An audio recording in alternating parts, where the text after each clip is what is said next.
Yeah. We should have made, I guess the president's talking about Harvard, but Harvard's rejection of the Trump administration's request has prompted a debate over free speech in the government's role on American campuses. Join us now, a lawmaker who calls Harvard her alma mater. Why, is it not true? No, it's true. Oh, it's true. Okay. Yeah. Yeah, that would be interesting if you call it your alma mater, but, you know, no, I graduated there in 2006. Very good. Okay. I knew that. I'm kidding. And has called to defund the institution. New York Representative Elise Stefanik represents parts of central and upstate New York. She's also chairwoman of the House Republican leadership. I mean, I've been watching. I can't be a fanboy. I cannot do that. So I'm not going to. But you see what I'm saying. I think she's pretty phenomenal in general. And even if you're a Democrat, I probably wouldn't. But thank you for joining us this morning. What did the president say about Harvard? Just now, so the president just posted a long post on Truth Social about the whole Harvard issue. Long post. Everyone knows that Harvard has lost its way. It goes on and on. I'll skip to the very bottom. Get some really good. It involves parts calling the radical left idiots and bird brains who are capable of teaching failure to students and so-called future leaders. Anyway, he then criticizes the president. Harvard, the new president. And the conclusion is that Harvard can no longer be considered even a decent place of learning. He says it should not be on any list of the world's great universities or colleges. It is a joke in capital letters, teaches hate and stupidity, and should no longer receive federal funds.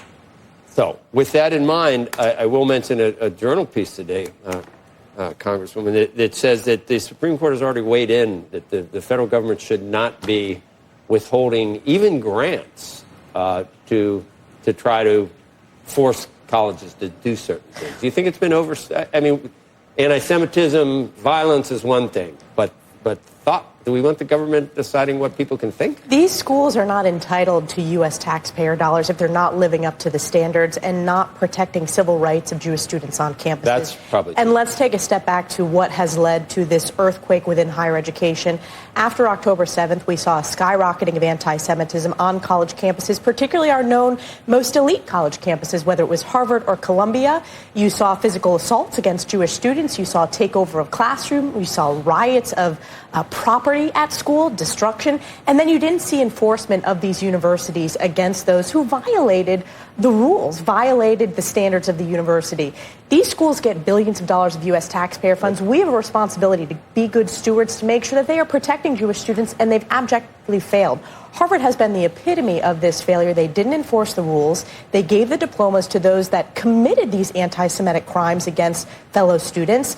I mean, we're talking about physical assaults. And the other issue is these schools rank among the lowest when it comes to protections of free speech. They only want to protect free speech when it comes to calling for the genocide of Jews, when you saw very famously in that committee hearing, which, by the way, is the most viewed committee hearing in the history of the United States Congress, when 3 university presidents failed to condemn calls for the genocide of Jews. Right, I remember.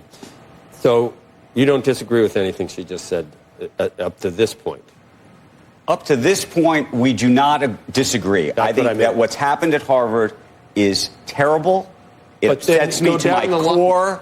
By the way, when you asked those questions, I was happy about it. And you know what? I asked those expecting them to answer correctly. Correct. And I was disgusted by the answer. Okay, but like the rest of America, the list of things that Trump is demanding that you think he shouldn't be doing. I was disgusted by it. Right. The question that then becomes the idea of defunding the university at the federal level, and what is the right approach for them to change their behavior. Now, I think, this is my own view, that you asking those questions is absolutely what should happen. You should embarrass these people into changing their behavior. There should be public pressure that should change their behavior.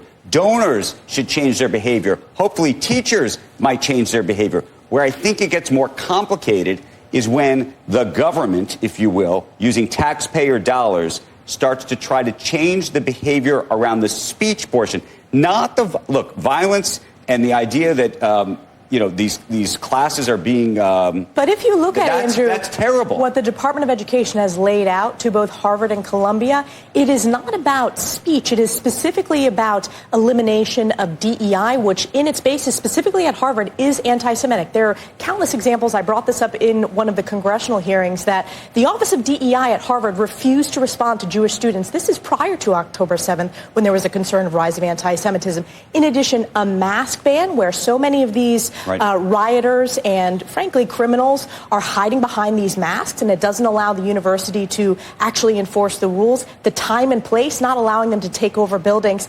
And the reality is the only way to get these institutions to respond is to withhold those U.S. taxpayer dollars. They are not entitled. I mean, as a representative in the United States Congress, I represent nearly 1 million people who are working hard when it comes to paying their taxes, and they don't want their taxes to go to prop up these universities. If these universities choose not to take taxpayer dollars and want to continue going down that road, that is their choice. Here's the issue as I see it. One of the things that they're talking about is who is being hired at these universities, right? Which professors are being hired, what their ideological belief is. This gets to this, and look, my ideological belief is not to support people who are anti-Semitic at all. I think they should be fired and removed from their job. The problem is, if you look at the ideological diversity, there is nearly zero ideological diversity at Harvard. And my own experience, listen, Harvard does not protect free speech. I was removed from a board at Harvard because of a speech that I gave on the House floor, and they decided to do their opinion. They didn't like it. They didn't, like the fact that I am a proud Harvard graduate. It wasn't like that when I was there. So for them to say on one hand they're protecting free speech, they don't have a history of doing so. On the one hand, the right hates DEI.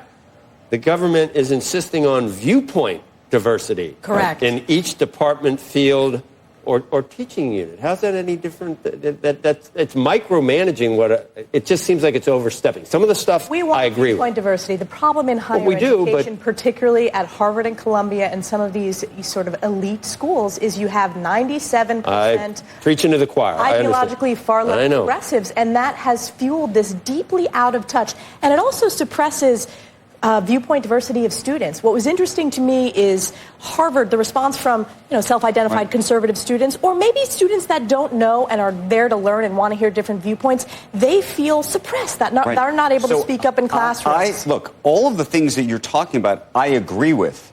The harder part is I don't know if the government should be imposing that on a private institution. Now, yes, you're saying to me, well, we have these taxpayer dollars and we can use them how we want. I don't know that the American taxpayer has voted to change the way the university operates itself. And so, and my last piece. I would push back on that because this was a determinative issue in this last election cycle. People paid attention to higher ed, and they're very concerned that billions are going to these institutions, and they're not standing up for American values. But let me ask you about talking about American values. I think one of the things that's made America great is a lot of the people who have come out of these universities, including Harvard, who've done amazing things for this country. So Jennifer Doudna created CRISPR. She's a PhD graduate of Harvard.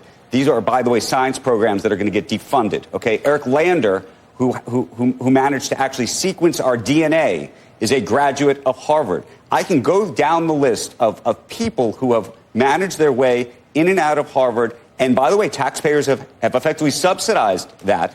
And I think, by the way, that is a great thing. If you look at the letter from the Trump administration to Harvard, in the first line, it talks about academic excellence and scholarly pursuits. What these schools have pursued in sort of this race to far left, this propping up of anti-Semitism, is the opposite of that. So those examples are prime examples. But again, we need to make sure that the schools are focused on that and being good stewards of U.S. taxpayer dollars and not propping up this ideological bias and, frankly, this anti-Semitism that has put students at risk. And you made the point. People are voting with their feet. Look at the matriculation rates. But I like the idea that the free market can do that. I think, and by the way, I like that you're raising these issues and highlighting them for the public. I think it's harder when when the government is effectively implementing these things. And let me just take it one step further. We're just not implementing. Let me take it one step further. These are requirements with our taxpayer dollars. I understand, but they're not entitled to that. But let me make it even more complicated. It seems like, from the reports that we're all seeing, that if you are a law firm, for example, that's, by the way, going to represent one of these universities potentially against the government, that now we're going to effectively go after the lawyers. So I'm just saying that they're talking about free speech. It just becomes very complicated because what's really happening is we're trying to enforce certain types of speech. And I'm saying I don't like this other speech. I hate this other stuff. The only time these schools have testified when it comes to protecting of free speech, again, these schools are ranked among the lowest when it comes to protection of free speech. I've experienced that myself when I was removed from a board of Harvard for giving a speech on behalf of my constituents on the House floor on election integrity issues. And yet they want to stand up for free speech when it calls for the genocide of Jews. It is anti-Semitic at its core. Look, and the hate speech, they can't say by the way, it with the a hate straight speech, face. people should be arrested for the hate speech. The other issue is the lack of academic integrity. You had in the case of Harvard, the president, multiple examples of plagiarism scandals, which I think the president referenced in the tweet that he just put out as well. So there are a lot of academic integrity issues as well as academic excellence issues. I have no problem with I mean, I don't love it, but with the president tweeting or truth socialing or whatever he's doing to raise these issues. I think it's totally fair game that politicians raise these issues. The question is whether you think the use of the funding absolutely in the context because they had an opportunity. Look at the past 2 years. They still don't get it. They are appeasing the anti-Semitic professors. They are not enforcing the rules. These schools had an opportunity after that bombshell congressional hearing to get on the right. At some level, the only way for you them don't to think respond, at some level the government is now in the business of trying to enforce something around speech? Just in that. No, if you nothing? look at it, is about what the administration laid out. It is protecting Jewish students on campus, protecting. And by the way, we should do that. And if they're doing a terrible, they're not doing that, so why should we be propping up over $9 billion in the case of Harvard? The president is absolutely correct in to freeze those federal funds. Congress is correct, and you know what's interesting, Andrew? This is not just Republicans who believe this. There are a number of Democrats. I'll tell you where you and I will agree across the country. If it was narrow, if you said I'm withholding these funds because I think it is not safe for what's happening with Jewish students on campus to either get to their classes or to feel comfortable that they're not going to be injured or around violence. If it was narrow, I would be with you. If you look at what is being asked, it's a lot broader than that. Did you read the letter, though, from the administration? I did. It lays out very common sense. The elimination of DEI, which, again, in the case of Harvard, was one of the reasons that fueled anti-Semitism. The mask ban to ensure protection of Jewish students, addressing anti-Semitism on campus. Ideological diversity, that has been part of the issue fueling this as well. All of what you're talking about, there's a common sense piece to it. I'm just saying the imposition of the federal government on, for example, DEI is actually a very interesting thing. Now, to the extent that the courts have decided that DEI is to our taxpayer dollars. We should have strings attached to $9 billion of taxpayer dollars when it goes to Harvard Andrew, to make sure that they are living up to their founding mission, which was academic excellence. We talked about it yesterday. There wasn't money involved, but the government, a few years ago with Facebook and Twitter and all social media, and you argued at the time it's perfectly within the government's rights to talk to a private company. Sometimes they have opinion pages, perfectly within the government's rights to try to influence the public opinion of all these social media companies. Remember? To influence them. But now we know it was blackmail. They were withholding. They were not. And that's wrong. And that's wrong. And my only point yesterday, which I'd say today, is a similar situation. By the way, and that's wrong. And the point is, if we're going to have a consistent, if we care about consistency, both sides you can say we can't go back in time to fix what happened in the past. But to the extent to the extent that we're all going to agree that the government should not be blackmailing companies over these issues around COVID and laptops and other things, it also seems to me consistently we shouldn't be doing the same thing to a private university. At least it almost seems that both sides have free speech that they want protected. It's just different. It's just which speech, and that's the problem. This is about protecting Jewish students on campus. But we already went to all the other things. Go back to that question. Does calling for the genocide of Jews violate your university's code of conduct? We're not disagreeing with that. They said it depends on the context. You take any terrible other answers, demographic terrible group, answers, and they should fix it, and they're trying to fix it differently, and they didn't, and they failed to take action, and it has continued to skyrocket, and they haven't enforced the rules. They didn't hold these anti-Semites accountable for their physical assaults of students on campus. And by the way, you and I agree on that. And the question is, then why isn't the? But if the mandate was narrow, if the mandate was narrow to comply with the law, the mandate is very common sense. It goes beyond the law, though. It is very common It goes sense, beyond the law, and that's the distinction. You and I have a fundamental disagreement. When you're representing U.S. taxpayers, you want to make sure taxpayers represent our values. These schools are not entitled. If they want to walk away from federal tax dollars, which some higher education institutions do, they can do so. But these schools, it's not a sense of entitlement, and we have to hold them accountable to demand change. Can I hold it? I know issues. We got to go. How do you feel about the law firms? And the reason I raise the issue of law firms, is because there is a more general view that this administration and parts of Washington are using the power and authority that they have and force that they have to influence, if not talk about threaten or whatever, folks around their perspectives. And that's where this free speech thing gets very complicated. Well, the law firms, I know after that hearing there was a hiring spree of law firms, of lobbying firms, because it was such an abject disaster. Right. I support the administration's action. Some of these law firms have been used in terms of lawfare, politically targeting the president and his administration. But the reality is no amount of lawyering up is going to help these universities. They are fundamentally out of touch with the American people. Is engaged in lawfare itself. No. This is about accountability measures and bringing back the rule of law. Correct. That was the I agree with you. I agree with you. That was the back to the hypocrisy issue. I know. If you think that the last administration was involved in lawfare. You're not arguing that the left is the hypocrisy. You're arguing the right. The left, and here we are in New York, the epitome of illegal lawfare against President Trump and Republicans. And by the way, these schools have not, when we go back to, just to bring it back to higher education, they have not defended free speech rights when it comes to conservatives. I can speak to this from my own personal experience. So on one hand, they only want to talk about freedom of speech when it's protecting anti-Semitic speech. I get it. By the way, I get it. And they're not applying it elsewhere. You and I are in more agreement than you think. Do today. Can you stay? Can you stay till 9 o'clock? Was she going to lose? Were they going to lose the special election? Like that, the whole drama. We have a lot to talk about. I can stay. You can stay till 9. Can you come in tomorrow? I can't come tomorrow. I gotta. Can you be my wing person?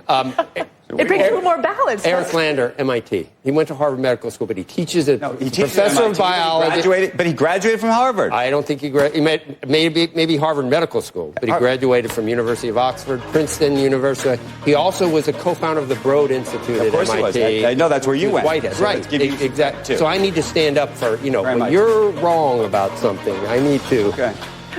And we're going to have the next segment coming up. We're going to need you too. Great. Stick around. No, I'm kidding. Yeah. Squawk Box will be right back with Stefanik.